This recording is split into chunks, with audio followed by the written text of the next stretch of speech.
Hoy por hoy nuestra sociedad está sumergida en una época de desigualdad económica cada vez más evidente, países del mundo donde la brecha de pobreza cada vez es más grande y aún más en países latinoamericanos, donde la clase media ha tenido que adoptar a medidas desesperadas para sostener la estabilidad de sus hogares, recurrir además de sus empleos a emprendimientos propios o trabajo en plataformas de movilidad. Ingresos que no suben, empleos menos estables, una mayor carga fiscal y un aumento de los costes inmobiliarios. La clase media parece ser una especie en peligro de extinción. Hoy, la clase media se parece cada vez más a un barco que navegaría en aguas turbulentas, reconoció el secretario general de la Organización para la Cooperación y el Desarrollo Económicos, OCDE, Ángel Gurría. El estudio asegura que mientras más del 68% de los baby boomers, nacidos en plena prosperidad después de la Segunda Guerra Mundial, ha logrado integrar este segmento socioeconómico de la población, que gana entre el 75% y el 200% de la renta nacional media, solo el 60% de la gente que tiene entre 20 y 40 años lo ha logrado. El sueño de llegar a ser clase media es cada vez más una utopía para muchas familias de los países desarrollados. Además, cuando se cumple puede no ser tan bonito como se esperaba. Estas dos frases resumen la situación de una clase social que ha sido durante décadas el reflejo del éxito de las economías avanzadas. Sin embargo, la clase media lleva años menguando, sufriendo el estancamiento de sus ingresos o viendo cómo los bienes y servicios a los que dedican su presupuesto suben drásticamente de precio, incrementando el coste de la vida para este segmento, todavía mayoritario, de la sociedad. La creciente desigualdad de ingresos y de riqueza, la precariedad laboral, el progresivo encarecimiento de la educación superior o de la vivienda están presionando a una clase media que cada vez es más pequeña, una tendencia que se podría prolongar. Muchos hogares de clase media se enfrentan al riesgo considerable de convertirse en clase baja. Este riesgo se ha incrementado en las 2 últimas décadas en muchos países. Al mismo tiempo, los hogares más ricos pero todavía dentro de la clase media se enfrentan hoy a menores peligros. Esto deja entrever el riesgo de que la propia clase media se deshaga, entre ingresos medios bajos e ingresos medios altos. Lo peor es que las perspectivas de mejora de esta clase media global no son buenas. El estudio prospectivo del Consejo de Inteligencia de Estados Unidos, Global Trends 2040, con los mismos datos de base, apunta a que es poco probable, de que de aquí a final de la próxima década la clase media global crezca a un ritmo similar al de antes de la pandemia, dada la disminución en el crecimiento de la productividad mundial.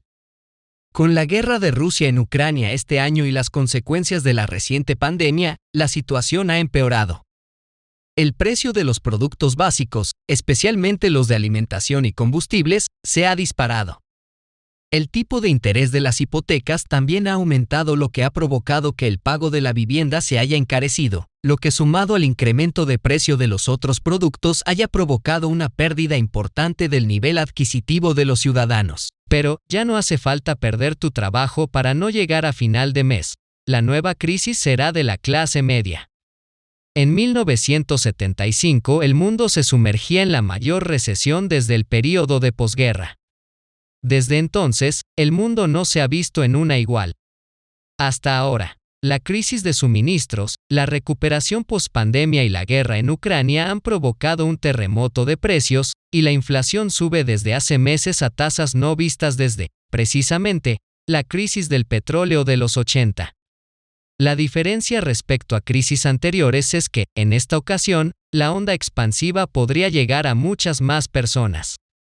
Las familias vulnerables fueron las primeras en sufrir el impacto de la subida de precios.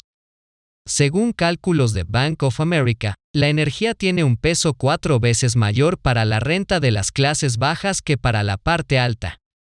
Básicamente, las rentas bajas comenzaron sufriendo más porque los primeros productos en encarecerse a toda velocidad eran bienes de primera necesidad, como los alimentos o la energía, y, cuanto menor es la renta, mayor es el peso de estos productos en la cesta de la compra. Cada crisis económica tiene sus particularidades, matiza Pedro Aznar, profesor del Departamento de Economía, Finanzas y Contabilidad de ESADE.